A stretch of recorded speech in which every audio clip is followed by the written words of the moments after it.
And welcome in to another edition of Fourth Down in the Steel City alongside Josh Taylor. I am Chris Mack, and we are ready to break it down for you.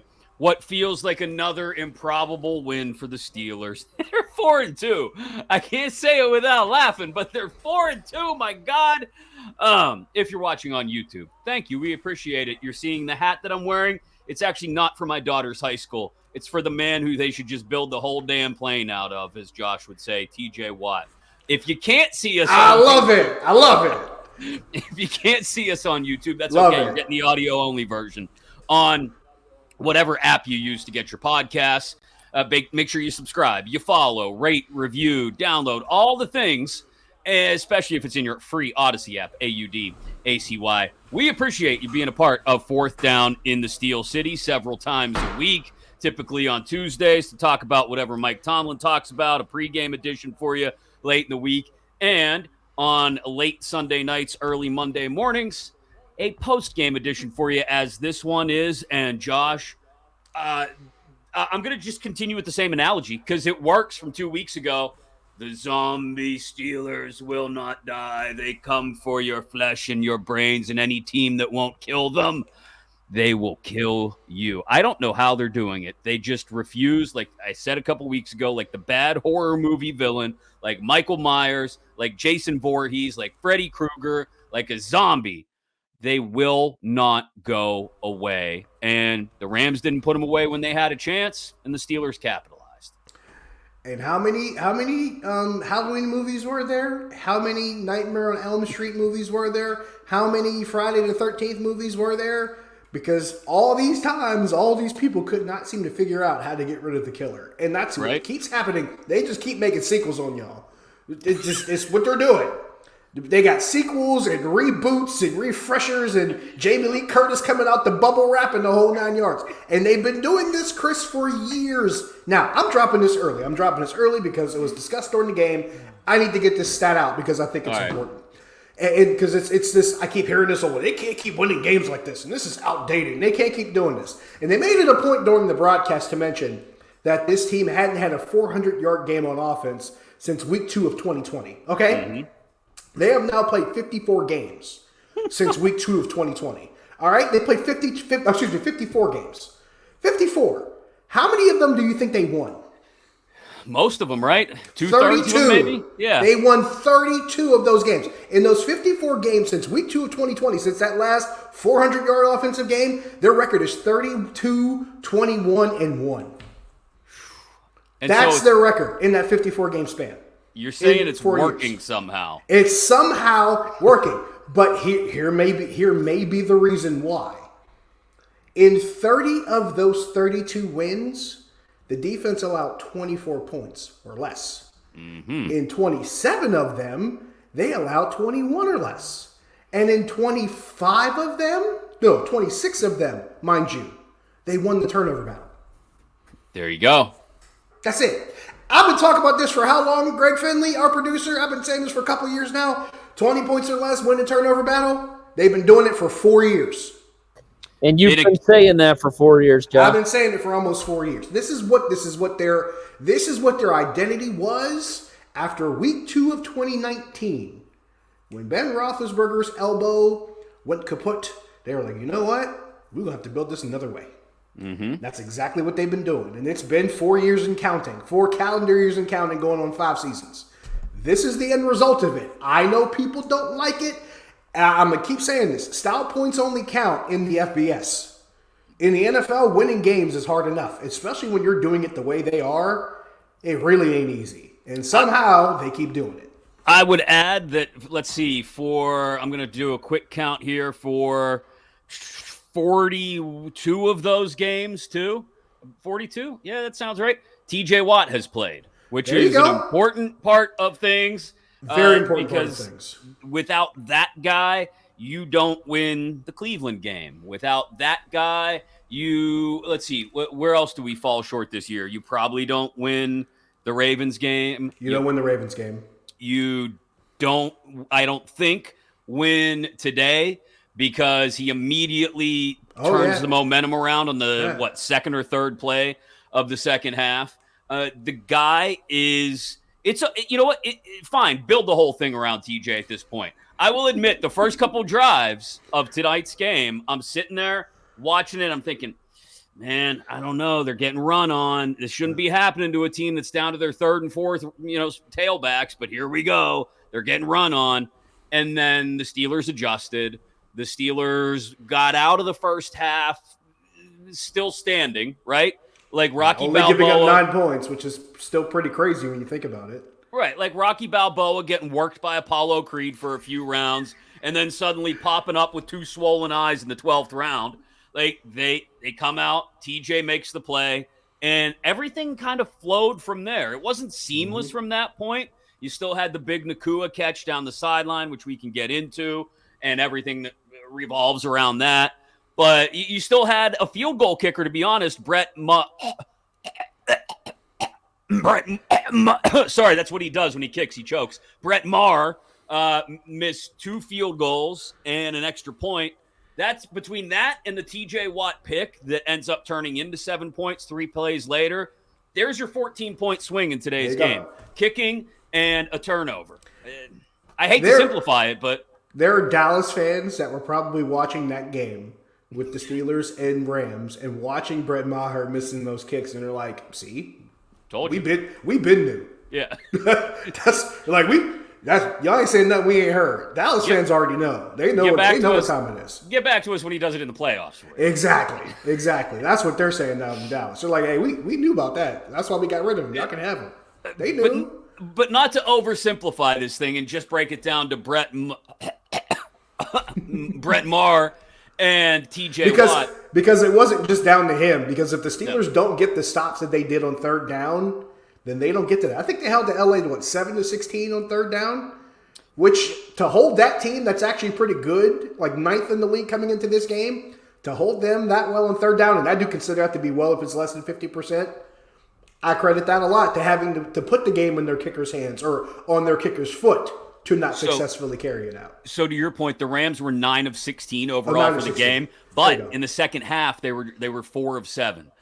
So 3 crucial third down stops there in the second half. And we went over the numbers a couple weeks ago, and I still call it into question whether a quarterback can be a truly, quote-unquote, great fourth quarter quarterback if he's not great in every fourth quarter, or a truly great quarterback overall if he's only good in certain drives of fourth quarters. Right. But we got great Kenny Pickett in the fourth quarter again. Like, the man completed his last 9 passes for, I want to say, 140 yards. Yeah, 9 for 9 on his last 9 pass attempts for 140 yards. Matt Stafford, 0 for 6 in the final 20 minutes or so for 0 yards. And that's nuts. There's the swing for you. Like the zombie Steelers and zombie Kenny Pickett. He rose from the dead. I don't know how to. I'm happy about it. I want to be clear about that. I'm happy that Kenny Pickett finds these moments, that he found these moments last year, for example, in the Indy game, right? Where he finds, Benny Snell finishes the drive off for him, but he finds George Pickens for the 2. Turns that game around. They win it. That he found it, for example, against the Raiders on Christmas Eve and the Ravens a week later down in Baltimore. That he found it this year against the Ravens, right? He's found these moments. He finds it today out in L.A. And that's great. I'm excited by it because it gives me hope that it's in there in greater scope. But here's the problem. I still haven't seen this man do it outside of those drives. Yeah. If you take Kenny Pickett's, the best 6 drives probably of Kenny Pickett's career, he's on track to be a Hall of Famer. It's Ponyland, right? We're all naming our kids after Kenny Pickett. We're building bronze busts already. We're simply trying to figure out if they can surgically attach a finger to the side of his hand, not just to make his hands bigger, but for the 6th ring. All that stuff. If we just take those handful of drives where he's looked amazing. The problem is there's everything else where he hasn't looked amazing, Josh. And so there's 3 other quarters of the game. 3.5 quarters, really, in most cases. And so I'm left walking away from the win over the Rams, happy that they won, obviously. Happy that Kenny Pickett looked the way he did in 2 very crucial fourth quarter drives, the entire fourth quarter, really, but still left wondering, what do we have to do to extract this from this man the other 3 quarters? I leave this game encouraged by what the output was, because you mentioned the fourth quarter, and everything you mentioned is dead on. But when you look at the entire scope of this game, and this is a game, this Rams offense, this is a team that everybody wants this team to do things like them, and they want this team to put up numbers like them, and they want this coach to be like that coach, even though that coach still hasn't beaten this one yet head-to-head, but that's a entire different topic for another time. And then you look at the numbers from this game, there's 3 things in particular that stand out to me. The Rams had 19 first downs in this game, and the Steelers had 17. Yeah. The Rams averaged 5.7 yards per play on 62 snaps. The Steelers averaged 5.4 on 56. The Rams threw for 219 yards and the Steelers threw for 214. So who are you going to credit? Are you going to credit the offense for at least going toe-to-toe with this team? Right. Are you going to credit the defense for maybe limiting the damage against this team? Well, which way do you go with it, or do you have to do both? And you're sitting there, you're the meme of the guy sweating, trying to press the button of give the offense credit for doing their job well, or give the defense credit for limiting the Rams. They're sitting there sweating. They don't know which button to press. That might be the scenario right now, and it would be valid. Here's the thing, too. This is a game where, as much as people want to crush the coaching staff, and sometimes it's been deserved, I'm not going to argue against that in some cases. This is a game where you look at it and say, well, no, something had to change at halftime. The Steelers got 91 yards. They were outgained by 135 yards at the half, 226 to 91. They didn't flip that totally on its head in the second half, but they came close. Steelers outgained the Rams 209 to 128. So the Steelers end up the Steelers end up with 54 fewer total yards, but they do it when it matters in the second half. On 6 fewer snaps. Yep, and clearly something changed at the half. So I have to give credit to coaching there. There are times where I will give credit and blame where it's due to who I think it's due. And in this case, I do think you have to give credit to coaching. They must have done something at the half. They must have keyed on something that told them, oh, okay. Or even before the half, in the case of slowing down the Rams' run game, right? They did something that said, oh, you know what? They're doing this. Let's adjust. Or in the second half of the offense, you know what? We're seeing this. Kenny, let's try this. Or let's maybe remember how to run a trap play, which bees into trap, bees into trap when they run the trap. And they simply gain yards on the ground. And so they found the concepts that worked, I guess is my point, and that takes coaching. You have to credit the coaching for finding the things that worked, not only in the run game, but they're doing it in the passing game too. They're doing a lot of it pre-snap, and that's not getting talked about. And it should be talked about, that there were some things that they did that were clearly different than what they have done in the previous 5 games. And it's noticeable pre-snap, and it's noticeable post-snap as far as the schematics are concerned. So you have to give credit for that too. I know some people don't want to. I know it pains them to their soul. But this is one of those times that when you see the end result, including shutting the Rams out 14-0 in the fourth quarter, you give credit where it's due. They did what they had to when they needed to. Because there were times in the first half where I thought I was going to have to find a way to develop a time machine, get on a plane, and fly to Los Angeles, rewind the thing about 6 hours, duct tape Levi Wallace to his bed in his hotel room so that he wouldn't be able to step on the field. It was that bad. Is it bad that every time I see Levi Wallace, I think of you now? And I think of you. I just see you in anguish, like in just absolute frustration. Just making faces like, ugh. But in the second half, did we see Levi Wallace get burnt?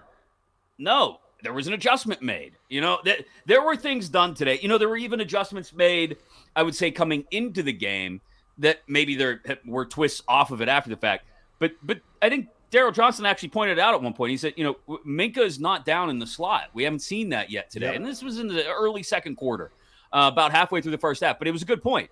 Minka was playing high safety and taking away deep stuff. Now, Did the Rams still complete a few big gainers? Yes. Yes. But you could argue their biggest play of the day, at least air yards, as far as air yards go, was one that could have been called back. Should have been called back. I'll say should. So let's get into this now, because I wanted to talk about the Puka Nacua catch. That was the 32-yard gain in the third quarter that ended up setting up the Rams' final score of the day, put them up 17-10 at that point after they converted the 2. My view of it at the time, and this is at the time as it happened, his toe hit the ground. That's a catch. Now, in the rule book, it says, aha. How come every time I bring up Joe Louis? So in the rule book, the technical rule reads, if the heel comes down as a continuation of a toe tap, the heel comes down out of bounds, it's out of bounds. I'll be honest, my bad. I did not remember that part of the rule. Now, I do in hindsight remember it being interpreted that way in a couple of instances. Shout out to Josh Banks on Twitter, who made it a point to tell like 50 people this is the actual rule. They got it wrong, and he had time apparently to do that, because I wasn't going to do it. I explained it to one person and one person only, and that was my wife, because she was in the room and she was confused. Other than that, shout out to him for making it clear for people who didn't know. I will say, some people swore they knew the rule and they didn't. Yeah, no, I just saw toes come down, right? And so in my stupid head. But to your point, and it's not your fault, because they didn't show the continuation of the toe hitting and then the heel hitting. They didn't really show that full progression of it all when they were showing all the replays. And so most of us didn't really know. I'll even own it that I had forgotten that part of the rule, the weird continuation part of the toe tap rule. And so I did question why Mike Tomlin threw the challenge flag there, because at the time I was like, well, no, you can see his toes went down. And I still do have a little bit of a beef, although it didn't end up costing them anything other than the timeout at that point in time. And we can argue that even upon review, they got it wrong, according to the letter of the law. It still drives me nuts that he threw the challenge flag in that case, because I'd like him to have a clear, about as clear a yes or no as you can get going into the thing before you throw the flag. Yeah, he doesn't always have that. And no, and a lot of times he's rolling the dice. I agree. And so exactly, and that's my only beef with it, is that we see the other two teams in this town, professional teams who have access to instant replay review challenges, get it right. In the Penguins case, it's 95% of the time, probably. Yeah, Andy Saucier was the man with that. Oh, nails it. It won them a cup. Sure did. And so, or at least won them the Eastern Conference. So there's that. And I just would much rather have somebody up in a booth who is sitting there. We all know what the inner workings of these buildings look like. There's a corner somewhere where they can pay a man $75,000. Hell, get crazy, pay him $100,000. It's like the equivalent. It's like the equivalent of the attic right now in my house where I am. Yes, it's the same deal. Picture that, but one wall is all monitors for each and every camera in the building, and they sit there and they watch it live, and they go, "Oh, I don't think his heel touched," and they immediately push a little button on a little headset. And it goes like this. Hold on, I got one right here. They got this little headset, and they go like this, and they you know what they do? They push this little button right here, and they go, "Coach, yeah, he's out of bounds. Challenge, throw the flag," and they throw the flag. Or they go, "Coach, too close to call, don't throw it." What if it was an easy button like on Staples? That'd be so much better. We could put a camera on these people. Think of the drama, right? Yes. And then they slam the red easy button, and big red lights go off in the stadium, and a siren and everything. NFL stadiums, hire us. Yeah, we'll do it. We'll design the whole thing. We'll make it so much more fun. We got We might even allow that dude. Hold on, what's his name? Blueface. That dude who had the girls twerking in the field level suite at SoFi today. My God. Did you see this? I heard about it. I was with my kids at the time. I was like, I should look for this now. Yeah, no.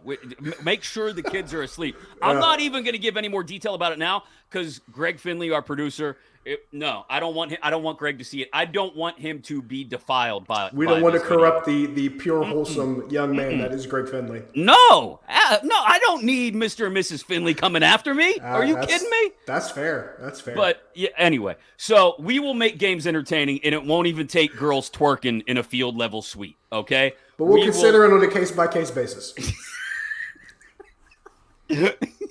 For the client's sake, not ours, for the client's sake. I mean, look, it's a tough job, but somebody's got to do it. Anyway, it does still, in all seriousness, bug me that he doesn't have a replay review consultant in the booth telling him what to do.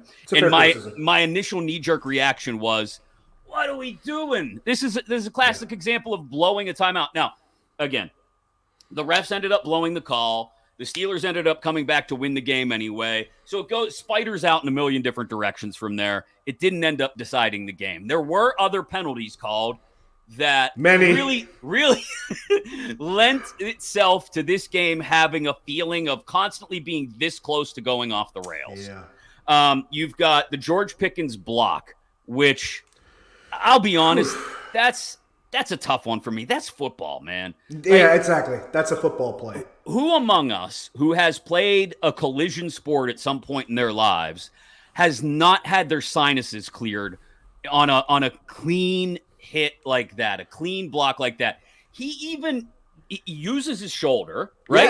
Yes. He puts his shoulder in the guy's chest. It's not like he caught him blindside. He didn't. He turned.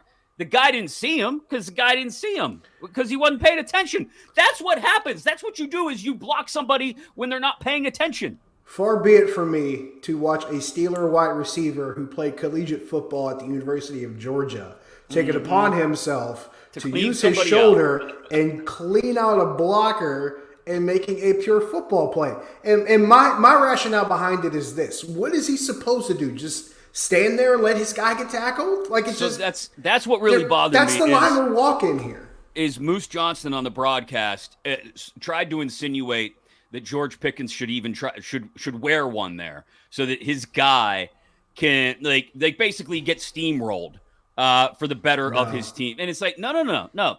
To your point, Keith Rivers still talks like this, I'm sure, because of what Hines Ward did to him. That anniversary was like this past week, I want to say. Really? Like the anniversary of that actual hit was maybe a couple days ago. Poor Keith Rivers. That poor man's career was never the same. I kind of feel a little bit bad about it. But it's, that kind of block is also the reason they changed the rule. Yes. It's kind of like Pitt fans being mad that Christian Veillere was called down where he was, even though 2 years ago they were able to screw Wake Forest because Kenny faked the slide. Am I allowed to point that out? No, put the tinfoil away, Pitt fans. Because I pointed it out on the nightly sports call. Because someone was like, the referees are favoring these other teams and they'll never give Pitt a fair shake in the ACC. I said, well, what happened in the ACC championship game? Did they get a fair shake there? Seemed fair enough at the time. Didn't your guy do something that lent itself to the creation of a new rule that you just got screwed by? You want to be mad at somebody, be mad at Kenny Pickett. Or be mad at Christian for not necessarily knowing the rule altogether all that well and not just scooting out of bounds and then kneeling on it and being done with the thing. Anyway, we're getting off track. There were wild calls in this game. You've got the George Pickens block. You've got later George Pickens jawing with the same guy, and I'm not remembering his name now, who Pickens cleaned out on the block. Yeast, thank you. Yeah. He cleaned him out on the block and then made a catch on him later, and Yeast grabbed his undershirt as he was trying to pull him down. George got in his face, got flagged for that one. Then you got Deontay Johnson late in the game, gets interfered with by former teammate Ahkello Witherspoon, and after that flag's been thrown, starts jawing with Witherspoon. It looked like playful jawing. Deontay was kind of smiling and laughing. He did his best Max Talbot impersonation in 2009. He did. He gave him the shush. He gave him the Max Talbot shush. It was great. I love it. Because Witherspoon's jawing with the official over being called for DPI, and Deontay's walking back towards him saying, shh, you better be careful. Oh, don't you can get... And then the irony of it is another ref comes in, not fully understanding these two guys know each other well and were on the same team for a couple of years. Teammates, Bang, flag comes out. those are just the ones off the top of my head. I'm sure there are others that I'm forgetting. Well, it wasn't a flag, but obviously the spot on the final offensive play of consequence. Kenny Pickett's a full yard short. I have no idea how they spotted that. I'm sure there are Steeler fans out there whose brains diverted immediately back to Super Bowl 40 on the goal line. Because that's the first thing I thought about. I'm like, I don't know, man. And I said the same thing watching Super Bowl 40. I was at my buddy Matt Dyke's house out in Peters Township. I'm going, I don't know, man. I don't think he got it. And they gave it to him. And then today I'm looking at Kenny Pickett going, I don't know, man. He slipped. He fell short. And they gave it to him. I'm like, all right, well, history repeats itself, I guess. Because that was all I could come back to. That's where my mind went. And I was equally as stunned today as I was then after the 2005 season.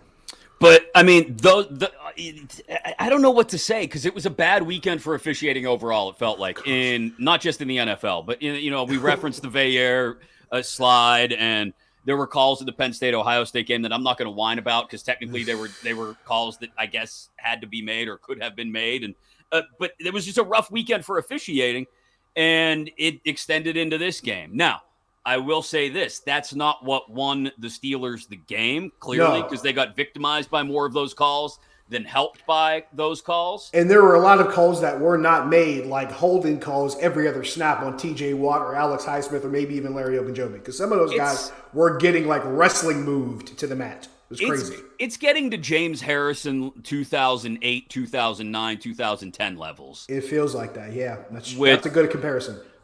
Because you remember, James Harrison was held on literally every play. Every play. And they just couldn't throw a flag on every play, so tackles would get away with it, with literally just throwing their arm out and clotheslining Harrison. And so he would work to get lower and lower. It's why he's got quads the size of my body, and eventually just started working through those things. Alex Highsmith has been in sleeper holds, and they have not thrown flags. And we're like, what are we doing right now? It's getting headlocked. What is happening right now? But what I liked the most about today's game, aside from the numbers that we saw from Kenny Pickett, was that he stepped up in the pocket in a crucial moment and delivered. On the final drive, he hits George Pickens. What did it end up? It was a big gain down the middle that converted a third down. And I want to make sure I have it right before I quote the thing. Fourth quarter, final drive. Sorry, I'm scrolling through the play-by-play. And Kenny Pickett hits George Pickens for 31 yards from their own 21. It was 3rd and 3 from their own 21. They still had to pick up one more conversion, which they did on the Kenny Pickett sneak a few plays later. But that was the first time in a long time, Josh, I can remember Kenny Pickett standing in a collapsing pocket and climbing it just a few steps, rather than spinning out of it and running into an edge rusher out on the outside. Which he did earlier in the game. Right. Or, running himself into an injury as he did a few weeks ago. He rather than try to escape, he climbed the pocket and he made a beautiful pass down the middle to a streaking George Pickens for a play that took them out of danger and put them in position to close things out a few plays later. And I immediately told you guys in our 4th down in the Steel City group chat, I said, that's what happens when you stand in the pocket. Yep. That's what you're able to do. Because for as much pressure as the Steelers put on Matthew Stafford, they still couldn't get to him a lot because he was able to at least keep looking downfield. He didn't move until he absolutely had to move. And he held on to the absolute last second before he could get rid of the ball. Sometimes he got called for intentional grounding. By some, I mean like once. Yeah. Some other times he probably should have been called for intentional grounding. But to the point I'm trying to make is he at least had the pocket presence to keep himself alive as long as he could in that play. And in the second half, we saw Kenny Pickett start stepping up, climbing in the pocket, looking downfield, and finding the guy he needed to find. And by the way, you and I talked about this building the game plan. Remember we talked about move George Pickens around and give him chances to make places in other areas? And he found them right down the seam. And that's exactly what you needed in that situation. Move George Pickens around, put him in a matchup where he can exploit it and win, and that's what they did. Yeah, I mean, and again, to kind of put a button on the offensive side of things, and really this game for the most part, they could have been tied at the half. I guess it could have been, they could have had another touchdown in their back pocket if not for the Pickens penalty. Yes. And they were doing the kind of things that we've asked the offense to do to a certain extent, right? Like they were using the motion actually had a purpose, right? They're using it to get the defense to show something. They were using different combo routes on either side to try and work people open, and it worked. Deontay Johnson, I thought, had a really nice game. It only showed up in 6 catches, I think, 5 or 6 catches, but it was, I thought, crucial catches and important points in time.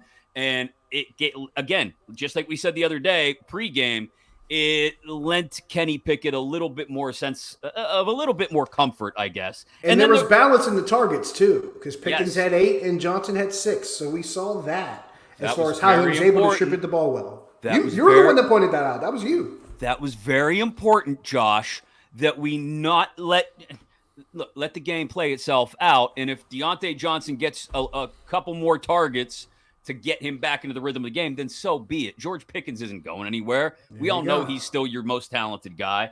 And then they were able to run the ball early too with the trap blocking. That is, I saw it in a couple games, both Sunday and Saturday. There is something to be said for good old-fashioned gap scheme run blocking and just trying to punch people in the face. Look at what the Philadelphia Eagles do. The Philadelphia Eagles have no interest in beating you to the sideline.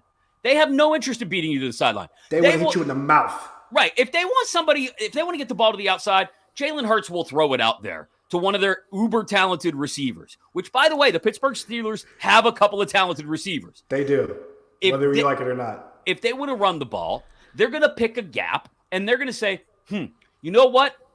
We're going to go there, and this guy here, he's going to pull around, and we're going to have 2 large humans punching smaller humans in the face, knocking them over, and making room for our running back. And if they would just run that trap blocking, gap blocking scheme more often, make it more prevalent. I know you still want to get outside on the edges time to time. Please, you do that, you're going to open so many more holes for Najee and Jalen Warren. I've been calling for this, and shout out to Alex Kazor from Steelers Depot, because he'll tell you.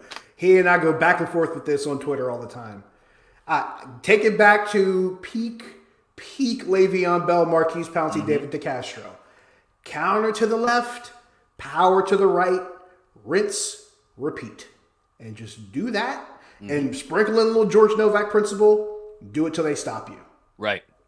That's it, really, for me. That's all I need. A couple other things me mixing here and there, but if you can get them going the left side with counter because you got a guard kicking this way, you're going power this way because you got a guard, or maybe even, if you got a couple tight ends, maybe even a tackle or a tight end coming this way, you got space to be made, you got holes to hit, and your running backs have room to run. And they had a lot of room to run in the second half. And they started to wear the Rams down a little bit running the football. Yeah, that's to see that. That final drive, really, I think you texted it. You could Beautiful. see the Rams sucking gas a little bit. They were starting to suck wind. Yeah, and that's what you want. You want to wear them down. You want to end games on your terms. There used to be a time when Pittsburgh fans loved that sort of thing with their previous coach. Oh, yeah. All of a sudden, they don't like it now. I don't know why, but it was okay back then.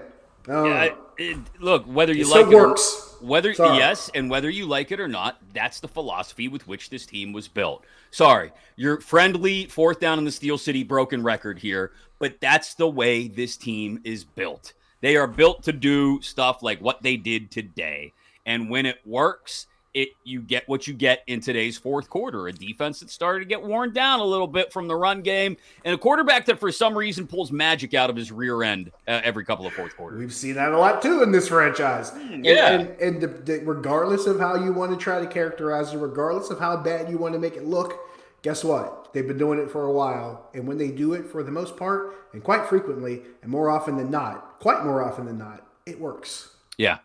One more thing I wanted to touch on is we didn't really see him do much in the second half, or at least we didn't hear his name called much in the second half. I think that's a good thing. Like we mentioned, Matt Stafford didn't even complete a pass in the last 20 minutes of this game. That's nuts. I know. That's insane.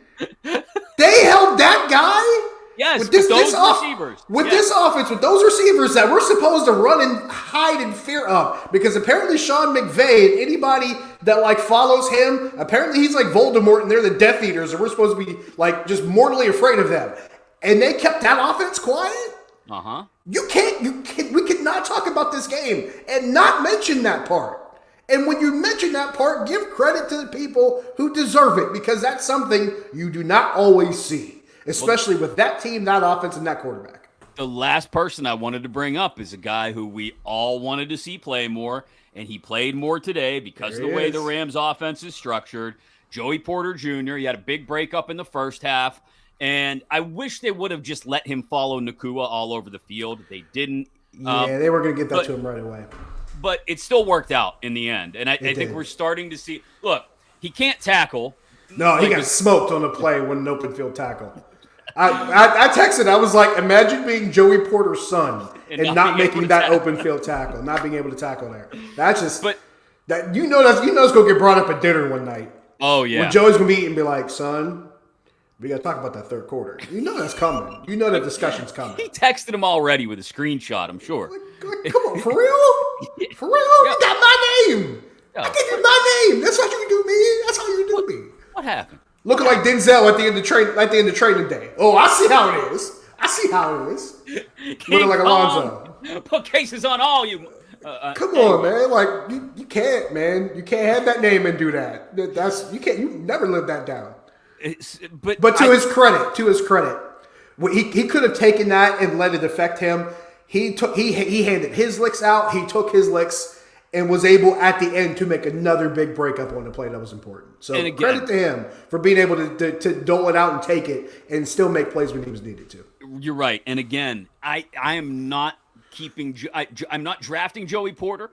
I am not playing Joey Porter. I am not keeping Joey Porter around beyond his rookie contract to necessarily make tackles. I want him out there to keep from having to make tackles. I want him out there knocking balls away. He's going to have to, but still. He's going to have to eventually. Yeah, sure. But you know what?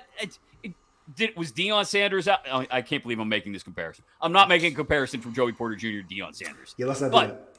But was Deion out there for his tackling? No, Deion was out there to keep the ball away from the other team's best receiver. But at the same time, it was a different kind of game where, Deion didn't see the ball a lot. And if he did, it wasn't deep that often. And 9 times out of 10, he just played the guy toward the sideline like he knew how to do it. These days, it's a little bit different. Short yardage, getting the ball in space is more of the thing. It's more of the name of the game. Where corners are forced to tackle you, and they're forced to be more physical with you because they're trying to defend space as much as they are trying to defend people. So, but I'll still take.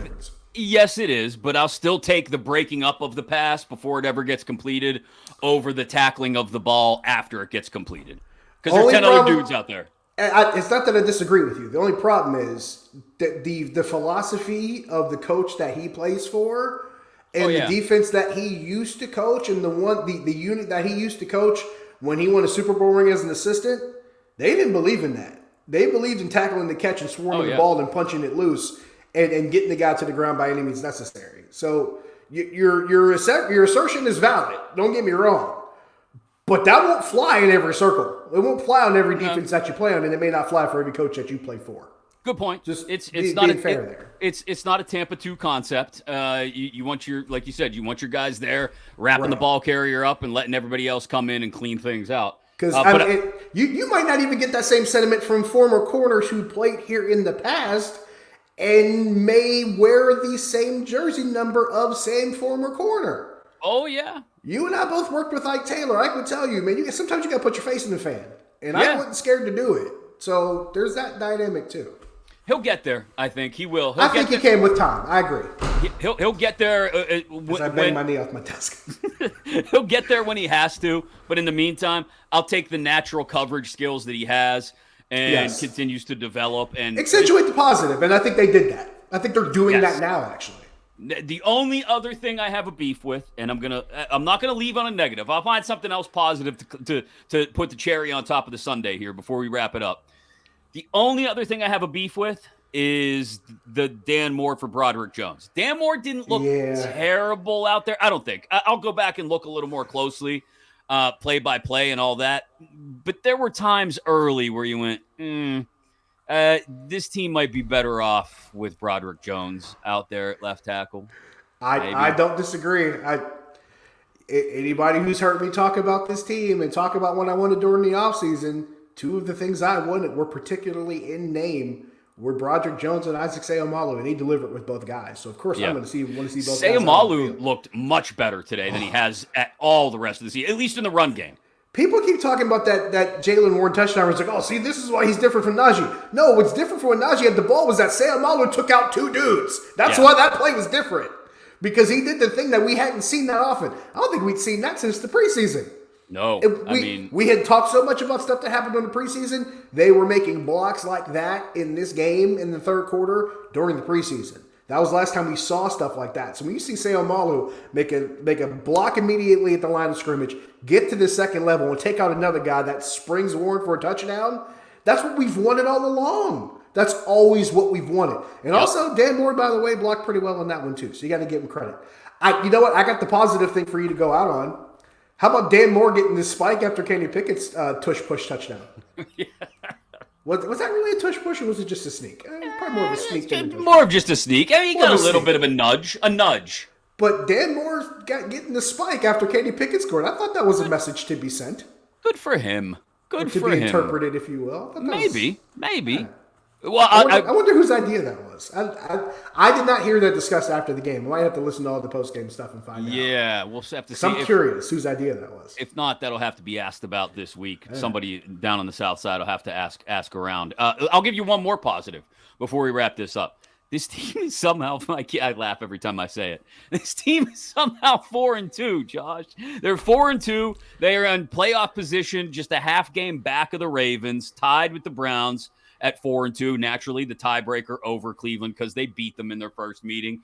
And if the season ended today, which we all know it doesn't, I say that just to piss Mark Cavalli off. Hey, that's his game. That's his game, Cavalli's game. The season ended today. If the season ended today, copyright infringement, they would be visiting the Jacksonville Jaguars in the first round of the playoffs, who conveniently enough, they host next Sunday at Heinz Field. Don't ever call it Acrisure. That was a scenario you and I both talked about when we were previewing the season, was it not? It certainly was, my friend. And now you're in a spot where, look, if they had been 3-3, not only would they be outside the playoff picture looking in, or maybe they would have been right on the edge of it, right?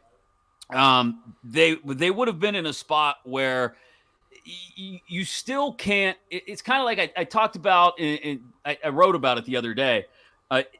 If you break this thing down into segments, you can't really do it in quarters anymore, right? Because it's 17 games. And we've been told that's how teams do it. That's what we've been absolutely. Told from former players. So it's not that crazy. You were kind of entering the second, as I bump my camera, you were entering the second quadrant of the season, so to speak, right? You had gone 3-2 in the first 5 games. Okay, right. Now we can go in 4-game segments. And if you look at the next 4 games and what they had, Rams, Jaguars, Thursday night at home against a really poor Titans team, and then a nice long break before the Packers at home, who looked like hot garbage against the Broncos this week. Hey, one of those matchups is against a top 5 head coach, Chris. Show respect. I said it. What? I said it. Hi, Mike Vrabel. How are you? How many quarterbacks do you have to have none?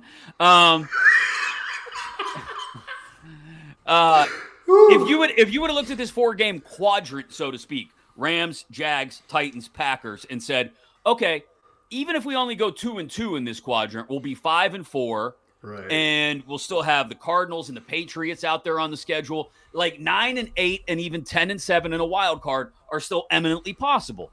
Well, now, I'll be honest, the way they played today, they go 3-1 in this little quadrant here. And 3 of those games are at home. And you already won the road game. Right. And one of them on a Thursday night at home, too. We know how important that is. Which historically, you pretty much already win.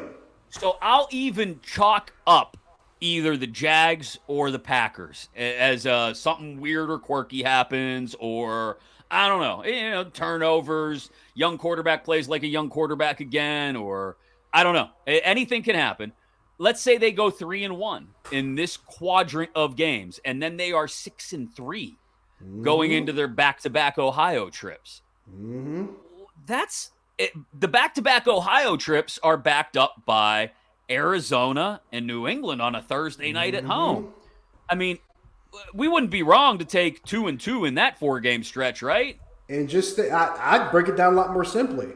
Win one of those Ohio division games. Yep. And then you have 3 division wins and only 1 division loss. And then you got a chance to go deal with Arizona and New England at home on a Thursday night. That puts you in a really good position to put a bow on this division. And it gives you an opportunity to be, like 8-5 maybe? That's not crazy. Not crazy. 8-5 going into Indy the week before Christmas. Okay, that's a game you should – anything's possible. As we saw today, Indy played really well against Cleveland. Probably should have won that game. On paper, it's a game you should win. I agree. On paper, it's a game you should win. Long live the air raid, Gardner Minshew. Yes, Minshew Mania was alive and well for almost 4 full quarters on Sunday. I don't know how he does it, man. I don't know either. It's great. Did you see the little jiggle he gave it to when he ran the first one in? He gave it a little salsa shoulder shimmy. Oh my god, he's a fun version. He's a multiversal variant of Johnny Manziel, but a fun kind. He's a fun version of Johnny Manziel. A version that probably watches some tape and reads a playbook from time to time. Watches tape, reads a playbook, like isn't too egregiously ridiculous. Doesn't take himself seriously. Just goes out and plays. And this guy's actually like play for him. And it's just that fun little variant that I think people are looking for from time to time. But it's also an air raid quarterback, so there you go. Yeah, I know you in the air raid. 8-5 going into the Indy game. Let's say you win that, you're 9-5 now. Even if you lose to Cincy at home, Christmas weekend, you're still at that point 9-6 and 3-2 in the division. Yep. And you got to wrap up on the road, Seattle and Baltimore. And you got to go to Baltimore.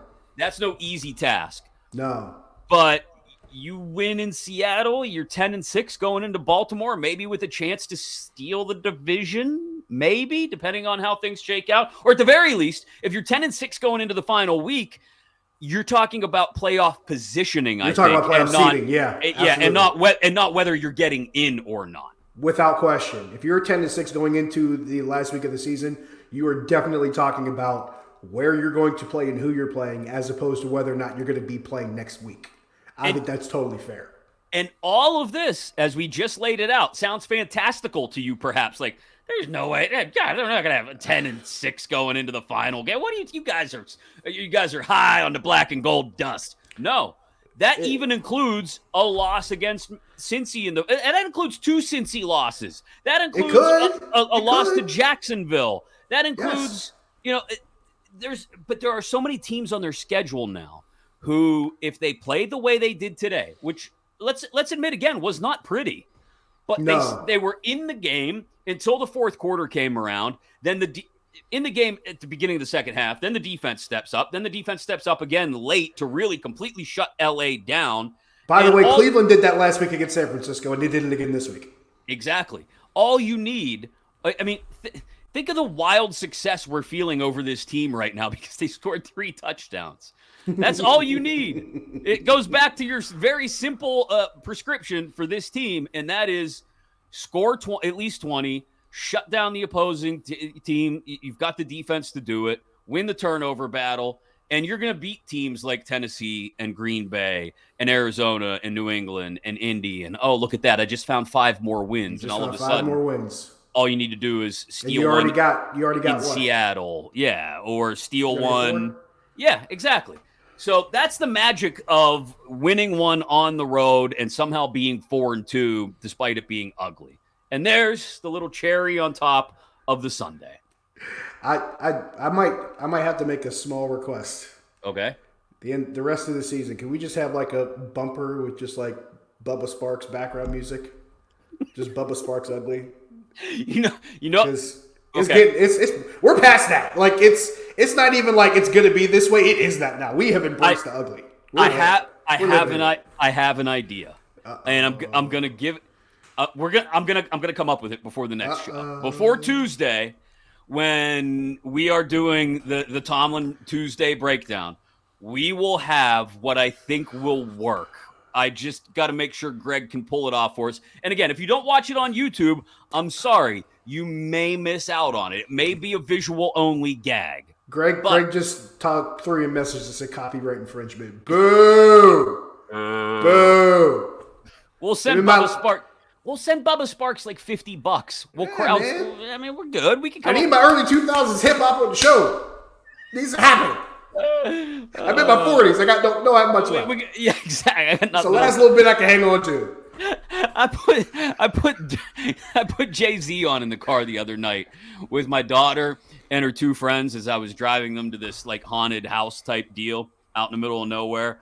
And the look on her face, 14-year-olds don't appreciate Jay-Z, Josh. You can't, and the look conversing on my face back in her direction was like, what is wrong with the children of America? I'll give you a story about a time that warmed my heart. I think it was not this past summer, maybe the summer before. My nephew, who is now 13, he's 14. He's a freshman at St. LaSalle. He came up to me and goes, he's like, my dad wanted me to ask you a question. I said, okay. He goes, who's Wu-Tang? And I was like, oh my God. I'm like, dear boy, come, sit. You're a child. It's for you. Let us discuss. Because Wu-Tang is for the children. Let us converse on the greatness of Wu-Tang. Let's go. Best protect your neck. Let's go. I was like, my heart grew 3 sizes that day. Like, I was like, I got a teenager asking me about Wu-Tang. It's the greatest day ever. Come, let me tell you, son, about the 36 chambers.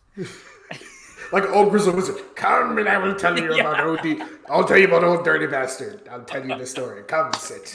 There was a man named Raekwon. Was he really a chef? No one really knows. No. There was a song about ice cream. Is that really what he meant? I don't think so. This is how you end the show. And this is how you Good night, everybody. Another rousing edition of Fourth Down in the Steel City. We will be back Tuesday afternoon, early evening to break down the Mike Tomlin press conference. And then later in the week, we build the game plan, our hot sheet as well. We'll update you on how we did in, week 7 now. It's week 7 already. Jeez. Yeah, we'll update you on our standings for week 7. I think I did pretty well, which means I'm just bound to bounce back down to earth and be completely ice cold in week 8, but we'll make our picks. That's how we do it every single week. We appreciate you for joining us, whether it was on the 93.7 The Fan YouTube page or you want to subscribe. Please do. Please be a part of the show by downloading and listening whenever you get an opportunity inside whatever app you use to get your podcast. Make sure you subscribe or follow. And, of course, inside your free Odyssey app at AUDACY. And we'll do it again soon. For Greg Finley, our producer, thank you, Gregory, Copyright Infringement Police. For Josh Taylor, my co-host, I'm Chris Mack. You best protect your neck. It's Fourth Down in the Steel City.